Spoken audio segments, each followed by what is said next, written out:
I believe we have 13 nations here, and so it's a pretty good cross-section of NATO as a whole. And the one main thing I did when I first got here was just be quiet, listen, watch, and see how everyone works, because I know not everyone uses NCOs or the militaries are the same, so I didn't want to step on any toes fresh out the gate. And so sitting back and listening, I learned that a lot of these guys are very experienced, they're very senior, very, very professional, and being able to prove my worth and my value through other things other than being side by side with my lieutenant colonel, it proved beneficial. They saw what kind of work I was capable of doing. Welcome to AUSA's Army Matters podcast, focusing on what's important to the total Army community. We bring vital Army conversations and interviews on issues relevant to soldiers, military families, and all of you amazing Army supporters. Rotating each week, our show includes Soldier Today, Leading Great Teams, Family Voices, and Thought Leaders. Let's tune into the show. Hello, everyone. I'm Command Sergeant Major Retired Troy Welch, and welcome to today's episode of Army Matters. In 2019, NATO, the North Atlantic Treaty Organization, created a competition to recognize the commitment and contributions of its thousands of non-commissioned and junior officers. And today, I'm very honored to speak to this year's Soldier of the Year, Sergeant First Class Aaron M. Welch. And, it's no coincidence that Aaron has the same last name as mine because he is my nephew. No, I didn't have anything to do with the selection. Quite frankly, I'm just as surprised as everybody else that he won. I'm just very proud of him. I'm all kidding aside. I'm very proud of Aaron, and I'm really excited to talk with him and listen to his experiences about this great award that he just received. So in his 20 years of Army career, Aaron has been deployed 5 times to Iraq and Afghanistan and has served in various roles from a sniper to team leader to first sergeant.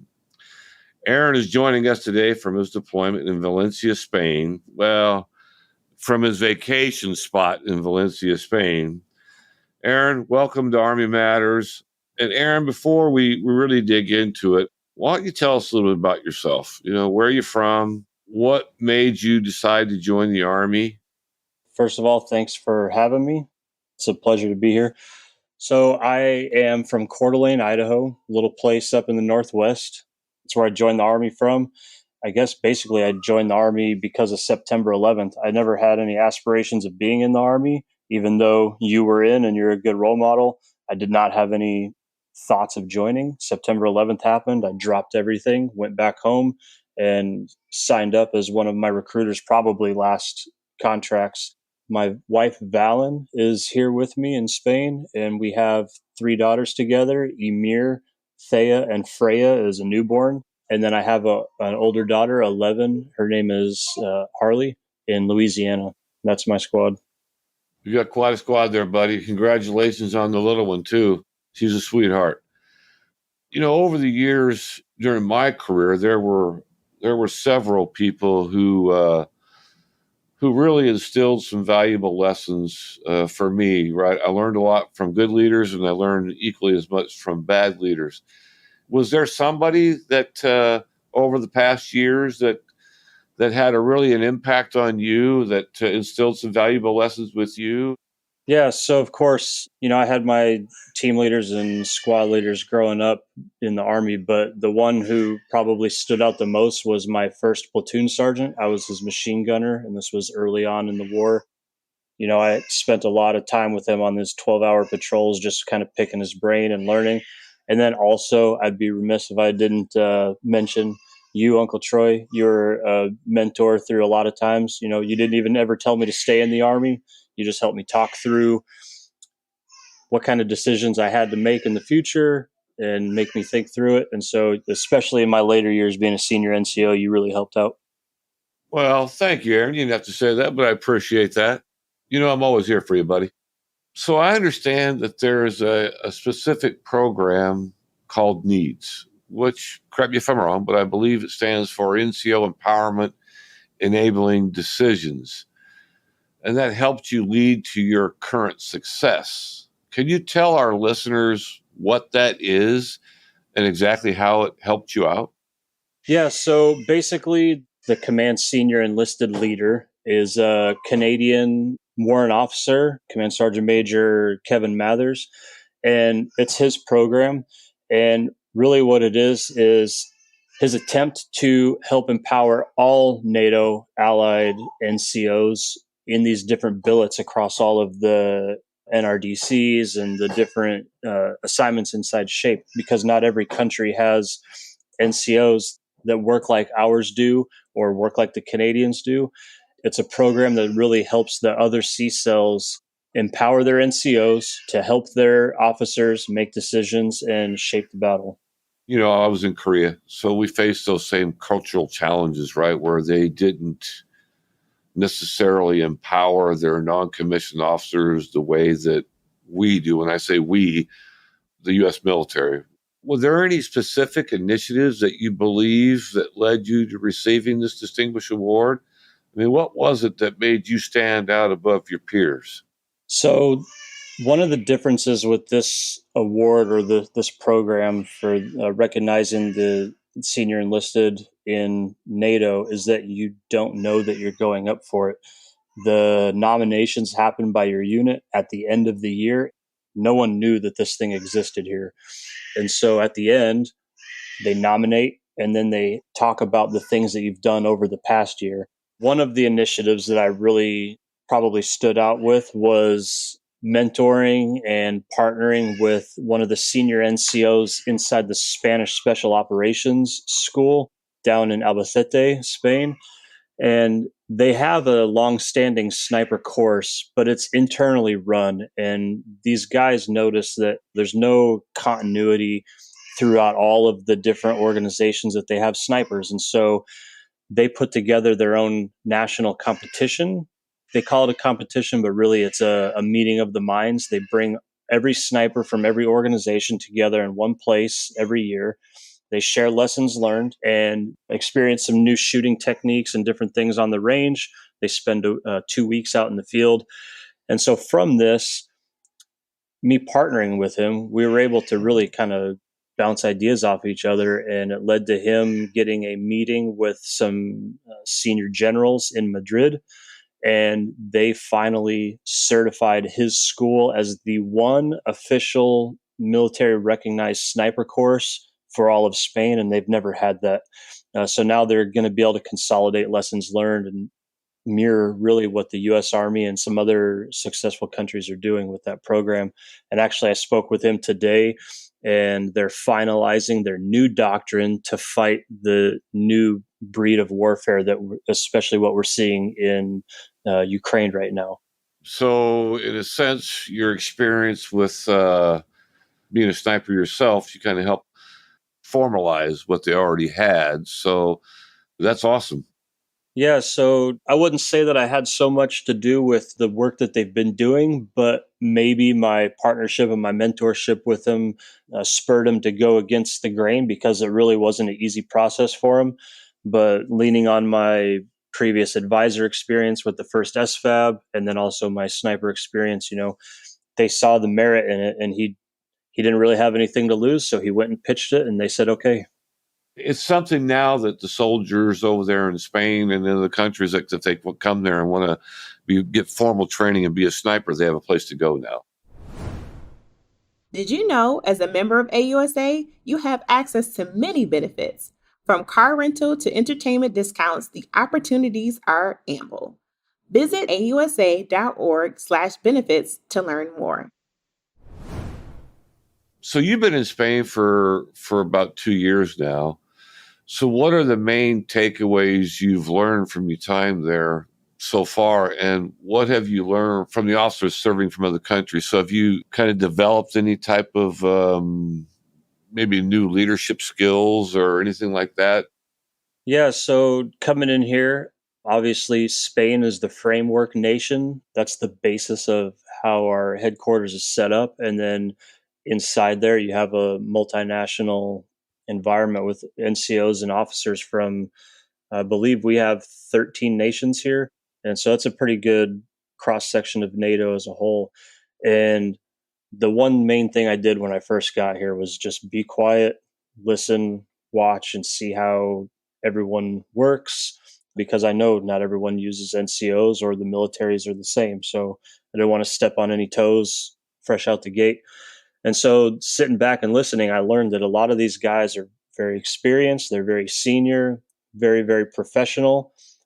And being able to prove my worth and my value through other things other than being side by side with my lieutenant colonel, it proved beneficial. They saw what kind of work I was capable of doing, and then slowly but surely they became more open to partnering with me and doing other things. And now there's no difference. I think from my first few days to now, the way that the officers work with the NCOs is night and day difference.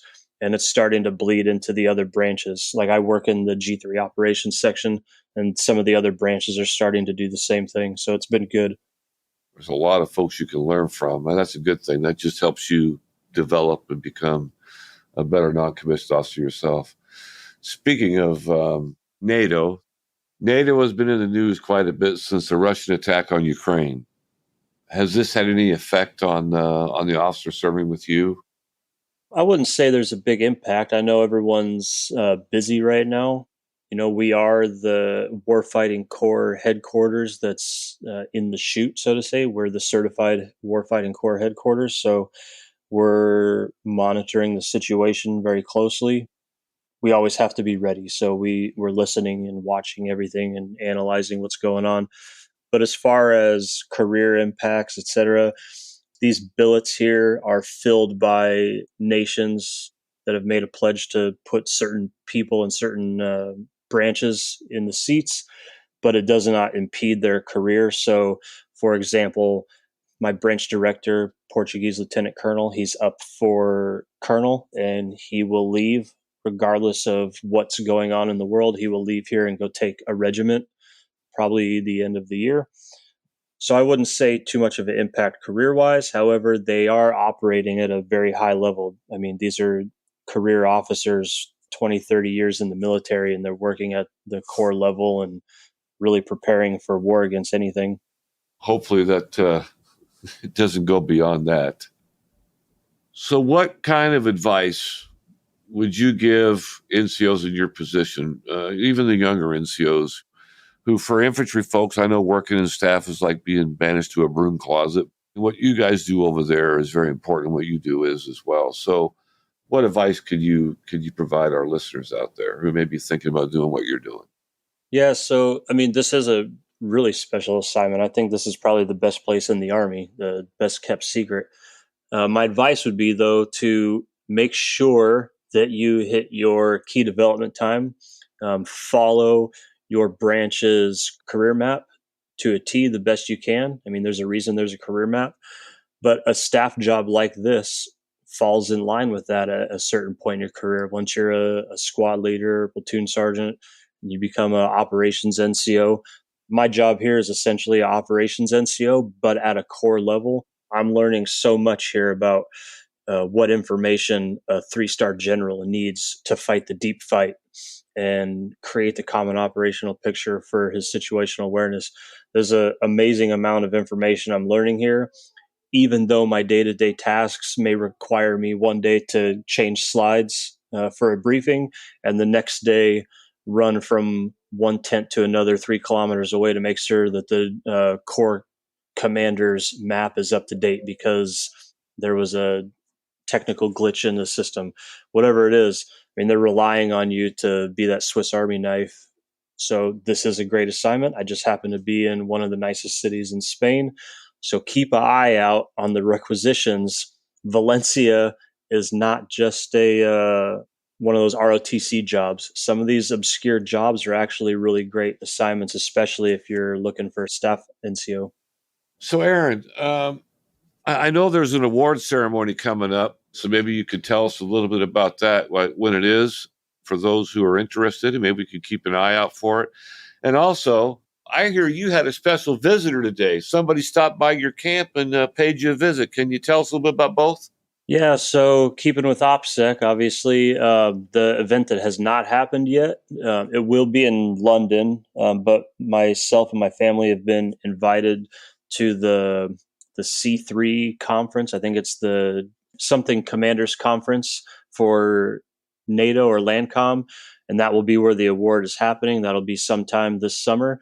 And so being able to pay my wife back for taking care of these kids while I'm at work, I get to take her to London. And yes, His Majesty the King of Spain came to our base in Betra and was visiting the headquarters, and they made a special stop by my station.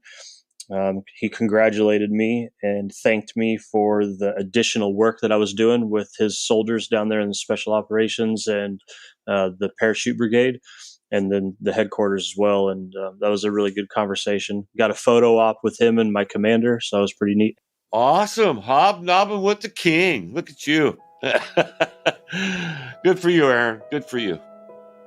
Well, thank you, Aaron, for joining us on Soldier Day podcast. I really appreciate you talking about your experiences in Spain and over your Army career. More importantly, congratulations on being NATO's Soldier of the Year. I couldn't be more proud of you. I hope you know that. Not just because I'm your uncle, but as a soldier for life, I should say.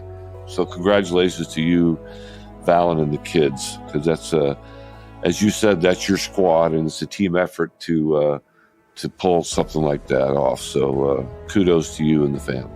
Yeah, thank you again for having me. It's been a pleasure. To all our listeners, thanks for joining us. Be sure to subscribe to the Army Matters podcast on iTunes and everywhere podcasts are found. The Army Matters podcast series is brought to you by the Association of the United States Army, the U.S. Army's professional association, member-supported, Army-connected. Visit us at ausa.org for more information or to become a member. Your membership helps AUSA continue to carry out its mission to educate, inform, and connect with the total Army, our industry partners, and our supporters of a strong national defense. For questions or to provide topic recommendations, email us at podcast@ausa.org. Have a great Army Day. Hua.